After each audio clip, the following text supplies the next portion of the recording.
So long have I pondered the folly of man and confusion, the inability to make the right decision.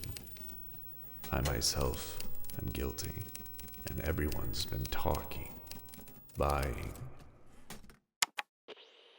I've had this watch for many years now, and I thought that I bought a Seagull watch, and it was a Sea-Cost.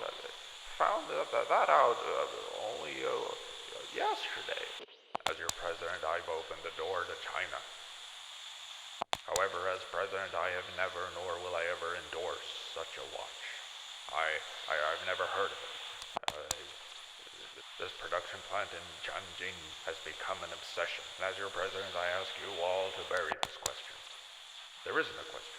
I've never heard of the watch, nor do I know what people are talking about when they refer to it. But I had realized my own mistake long before that.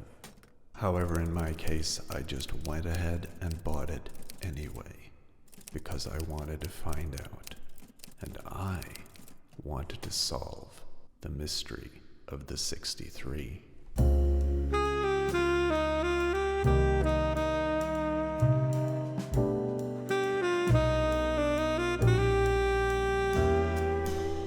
This is specifically the Red Star version of the 1963 chronograph. It is not limited and is readily available everywhere. AliExpress, eBay, Amazon, you name it. And as soon as you take the little pillow out and put it on a desk, you are struck by how beautiful it is. And you want to take a picture.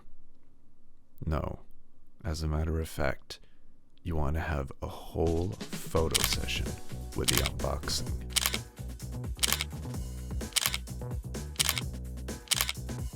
This strays a bit from the point.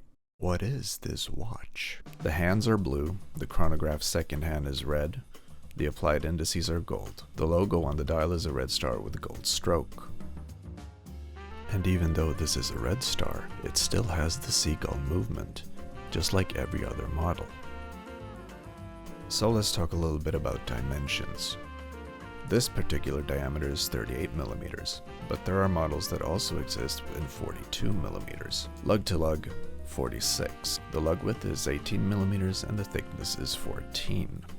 The case on this watch is all polished, with no brushing to be seen anywhere. Just a thought. I got the domed sapphire glass version, but cheaper models exist with acrylic glass.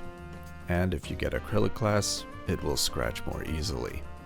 On the front, you can enjoy the ivory dial, and this model has a display case back, also with sapphire glass. Do note, however, that there is a new model out with an improved case back, which is slightly larger.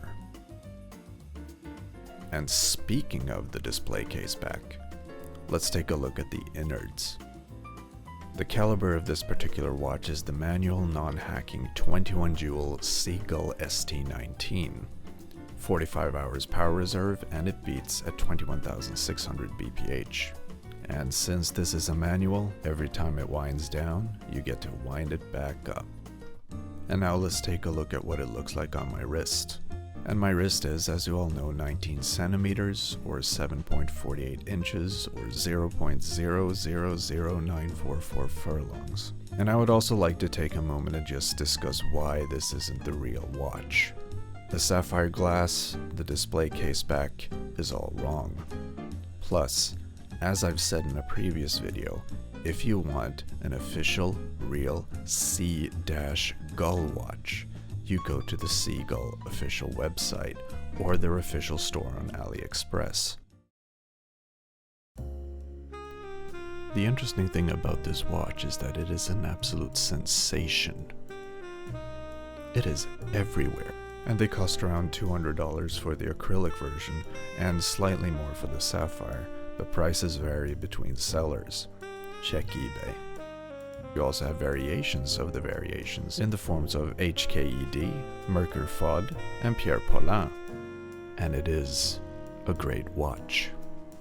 I know that this isn't the actual Seagull 1963 chronograph. It's not limited, and therefore, in part 2, we're going to take a closer look at the actual 1963 chronograph. Thank you all so much for watching. I'll see you then.